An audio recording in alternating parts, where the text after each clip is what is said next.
romantiser sa vie est une mode sur les réseaux sociaux qui est aujourd'hui exacerbée. C'est du contenu qui montre des images, une vie on dirait qui est faite uniquement de beaux moments. Voyager, prendre un thé avec un gâteau dans une jolie assiette et dans une cuisine bien rangée, avec le chat qui joue à côté, caresser justement son chat dans un canapé bien douillet, ou tout simplement faire une promenade dans un joli endroit et puis manger un petit gâteau sur l'herbe par exemple et profiter, pour résumer, du beau temps. Ces images nous montrent une vie lissée, une vie rêvée à l'extrême. Ils ont tous passé de beaux et de bons petits moments calmes. Le problème, ce n'est pas ces moments en eux-mêmes.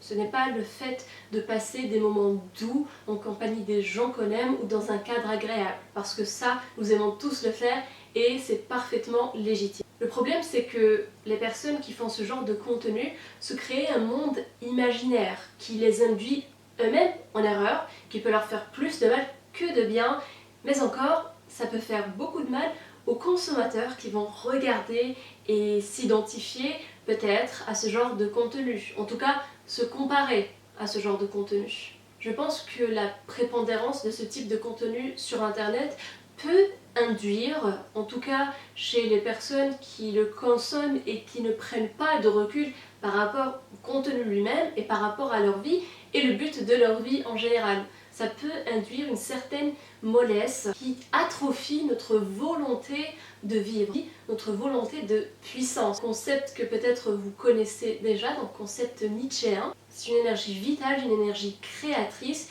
qui nous pousse à nous dépasser toujours pour aller vers la meilleure version de nous-mêmes, pour surmonter les obstacles et pour toujours avoir soif de la vie.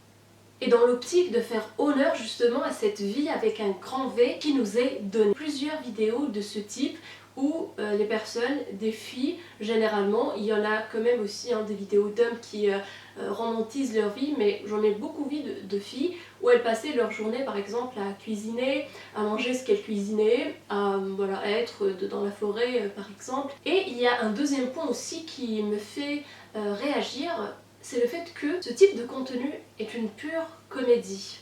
C'est un acteur qui joue une scène. On crée une scène de toutes pièces et on la joue, on la filme. C'est joué pour la caméra et pour les yeux du spectateur naïf qui ne pense pas à toute cette logistique derrière la vidéo qu'il va regarder. Parce qu'en effet, pour avoir une belle image, il faut avoir déjà un bel appareil, soit un portable qui est performant, soit carrément une caméra. Il faut avoir un trépied, il faut avoir des lumières artificielles, il faut placer la caméra au bon angle. Il faut aussi se faire beau ou belle, ce qui est généralement le cas dans ce type de contenu. Et puis faire une tête doucereuse en caressant son chat 3 secondes et puis aller regarder si l'image est bonne derrière la caméra. Ce qui fait que ce sont des moments joués qui ne sont pas authentiques, qui ne sont pas vécus. Donc on sait qu'on est regardé, on sait qu'on fait ça pour un spectateur qui va me mettre un j'aime sur ma vidéo et généralement c'est aussi des business sur internet. Cela va contraster par exemple avec une personne qui est en train de vivre un moment particulièrement beau et qui souhaite le partager par exemple en story Instagram ou en publication. Donc soit elle va prendre une petite vidéo, une petite photo, mais elle ne crée pas le moment pour pouvoir le filmer. Elle vit le moment et dans ce moment-là, il y a une envie de partager qui va se traduire par la prise d'une photo, d'une vidéo qui ensuite sera partagée. Donc là, le moment est vraiment vécu de manière authentique. On peut d'ailleurs aussi critiquer le fait qu'aujourd'hui on prend absolument tout en photo, le portable ne sont jamais loin. Ça peut créer un déséquilibre dans la manière dont on peut vivre les choses intérieurement ou bien avec notre entourage. Mais ça va être un autre sujet. La morale de cette histoire, c'est vraiment de prendre du recul, premièrement à ce qu'on voit sur internet. Tout n'est pas vrai, l'image est certainement faussée. Deuxièmement, se dire que bien sûr que ces moments calmes, doux, reposants sont absolument nécessaires à nos vies, mais contrairement à ce que ce type de contenu tend à nous faire montrer, la vie n'est pas simplement constituée de moments doucereux, bien au contraire. Généralement, ce type de moment est bien mérité, c'est-à-dire qu'avant on a travaillé, avant on s'est donné du mal, avant on s'est fatigué. Si on devait avoir une vie qui ne consisterait qu'à s'allonger sur le lit, gambader dans le pré, boire des thés, manger des gâteaux et ne faire que ça, je ne sais pas qui est-ce qui en voudrait.